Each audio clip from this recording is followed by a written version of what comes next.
sortir du rang. Écart maintenu, 21 secondes entre le duo Jakob Fuglsang, Samuel Sanchez et la tête du groupe maillot jaune, toujours emmené par Alberto Contador avec Michael Rogers dans sa roue.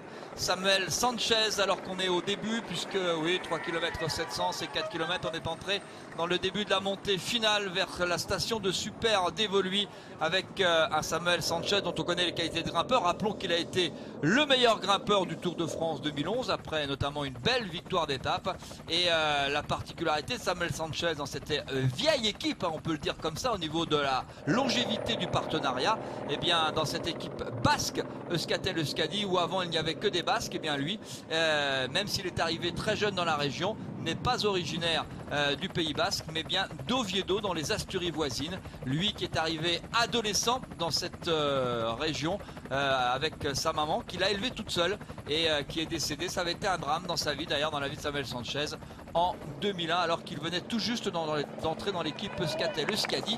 Samuel Sanchez, 35 ans, ouh, ça commence à être dur. La transition est difficile, hein, quand on vient de faire une descente et qu'il faut remettre les braquets dans l'autre sens pour attaquer une montée derrière. On a les jambes qui brûlent.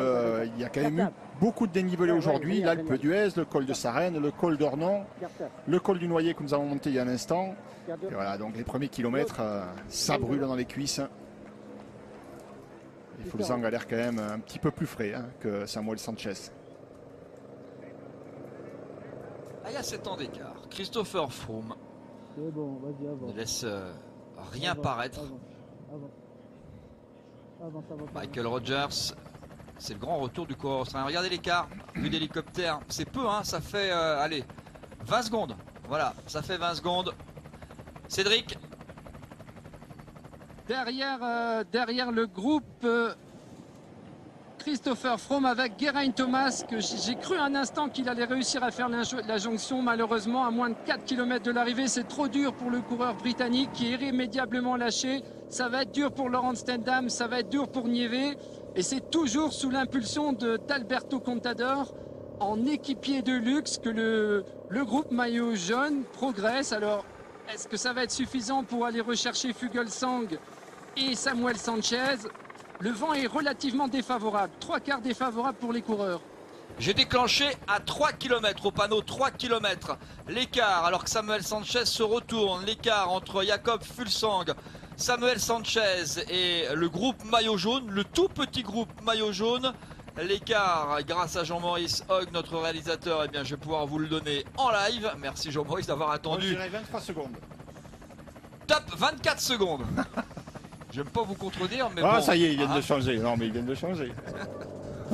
24 secondes. Ah, ça peut quand même, ça fait beaucoup, hein, 24 secondes. Ils perdent du terrain, là. Surtout que l'ascension n'est pas aussi difficile que ça. En tout cas, pour ces hommes-là, ils sont habitués à beaucoup plus difficile, qui ont avalé l'Alpe d'Huez aujourd'hui.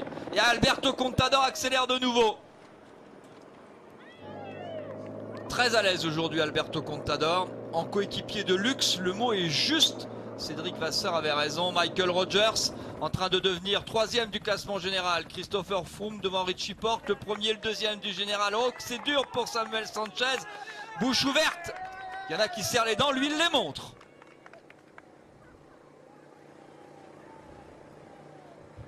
Sanchez qui sort du Tour d'Italie lui aussi, qui a plutôt bien fini, même s'il nous a avoué avoir beaucoup souffert, comme tant de coureurs, des conditions météo.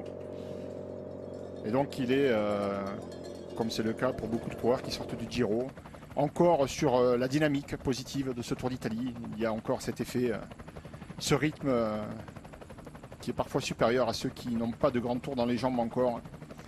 Mais bon, rapidement, au fil des jours, la fatigue prend le dessus et la tendance s'inverse. Certains progressent et d'autres deviennent trop fatigués. Mais ça roule encore bien pour Samuel Sanchez, malgré la grimace. Mais bon, on a vu hier avec Thomas Voeckler que quand ça grimace, ça ne veut pas forcément dire qu'on n'est pas capable. Oui, mais tout le monde n'est pas le comédien Thomas Voeckler, accélération de Jakob Fuglsang. Le Danois a compris que Samuel Sanchez était peut-être aujourd'hui un petit peu juste et le Danois tente de lâcher. Ça, c'est pas forcément une très bonne idée. Il tente de lâcher Samuel Sanchez, l'ancien champion olympique. Il a de l'expérience. Il a rentré la tête dans les épaules. Ça vacille un tout petit peu. Ça va à droite, ça va à gauche. C'est dur pour Samuel Sanchez. Petit regard sur le classement général. Le premier, le deuxième du général sont là, mais pas Juan Dennis, le troisième. Il a été éjecté. Ça profite à Michael Rogers, à Daniel Moreno, à Daniel Navarro. Pas de Ryan Taramae le 7e, pas de Milan Katowski le 8e. Jakob Fuglsang est là et attaque de Joachim Rodriguez en tête du groupe maillot jaune. J'ai bien peur qu'il ne regrette d'être parti trop tard. Mieux vaut tard que jamais. Attention, hein, on connaît, c'est peut-être pas assez dur pour lui finalement. Si c'est pour passer à la télé, c'est fait. Mais pour gagner l'étape, il fallait peut-être s'y prendre un petit peu plus tôt, hein, parce que 30 secondes en 2 km. Ouais, 27 secondes, dernier écart. Cédric Vasseur derrière le groupe maillot jaune. Attaque de Joachim Rodriguez. Personne n'a bougé le petit doigt. Non, et puis tout simplement, puisque vous le disiez tout à l'heure, cette ascension est très roulante et ça n'est pas évidemment à l'avantage d'un coureur petit gabarit comme Joachim Rodriguez. La pente n'est pas suffisamment importante pour qu'il puisse faire la décision. Donc une ascension roulante, limite même pour certains coureurs grand plateau. Nous sommes au-dessus de 25 km/h. Je pense que c'est ceux qui auront réussi à garder suffisamment de ressources qui pourront essayer de s'imposer. Samuel Sanchez, Jakob Fuglsang, le duo à 30 secondes, 29 secondes d'avance sur Joachim Rodriguez qui n'a pas fait le trou. C'est pas assez dur pour lui. Il aime quand c'est très dur, l'ancien vainqueur de la Flèche Wallonne par exemple. C'était en 2012 et il a fait un petit trou quand même sur désormais un groupe de 2, 4, 6, 7 coureurs. Et ce qui peut favoriser Joachim Rodriguez et son retour sur la tête, c'est le dernier kilomètre et peut-être un marquage entre Fuglsang et Samuel Sanchez, alors que Dani Navarro, il va à son tour, se dit finalement pourquoi pas moi. Contador semble coincer un tout petit peu. C'est le 6e du général, hein. Daniel Navarro, l'un des leaders désormais, un des gros transferts, hein, surprise de la saison, c'est l'habituel, c'était le lieutenant d'Alberto Contador, notamment dans l'équipe Saxo Tinkoff. Et puis finalement, eh bien, il a répondu aux avances d'Yvon Sanquer et d'équipe Cofidis. Le dernier kilomètre pour Jakob Fuglsang, repéré justement, on rappelle qu'il a porté les couleurs de la Saxo puisqu'il avait été repéré par Bjarne à un moment où il faisait des étincelles. C'était en VTT, lui aussi est issu du VTT. Joachim Rodriguez en 3e position, Dani Navarro en train de revenir. C'est vraiment une affaire espagnole aujourd'hui. Heureusement qu'il y a Jakob Fuglsang. Mais bon, les Danois, si on compare avec le tennis, ça va pas le faire, hein. Les Espagnols, oui. Et oui, les Espagnols sont partout. Dans le sport de haut niveau, ils sont partout. Ça fait grincer des dents parfois. Jakob Fuglsang, il sait qu'il est plus fort que Samuel Sanchez. Mais bon, attention, parce que Samuel Sanchez, sur un sprint classique, il est fort. Attaque de Dani Navarro qui a rejoint Joachim Rodriguez et Alberto Contador. Richie Porte aussi qui sort du peloton. Alberto Contador qui cherche Michael Rogers. Il attend Michael Rogers. Chiporte qui veut essayer de gagner son étape. Hein. C'est un peu tard, hein. 22 secondes d'écart, 22 secondes d'écart entre le duo de tête et Richie Porte dans le dernier kilomètre, c'est beaucoup trop même si c'est roulant. Alberto Contador qui ramène le groupe maillot jaune sur Joachim Rodriguez, sur Dani Navarro. Richie Porte, le vainqueur du dernier Paris-Nice. Mais ça va jouer entre les deux, entre Jakob Fuglsang et Samuel Sanchez. Attention Thierry qui ne se regarde pas les deux, hein. Faut pas se regarder, hein. 22 secondes, c'est beaucoup, on est dans le dernier kilomètre, mais si ça temporise un peu, Richie Porte, lui, n'a rien à perdre. Hein. Jakob Fuglsang qui est né à Genève, en Suisse, mais qui est bien danois de nationalité. Hein. Mais il est né à Genève. Jakob Fuglsang, Samuel Sanchez.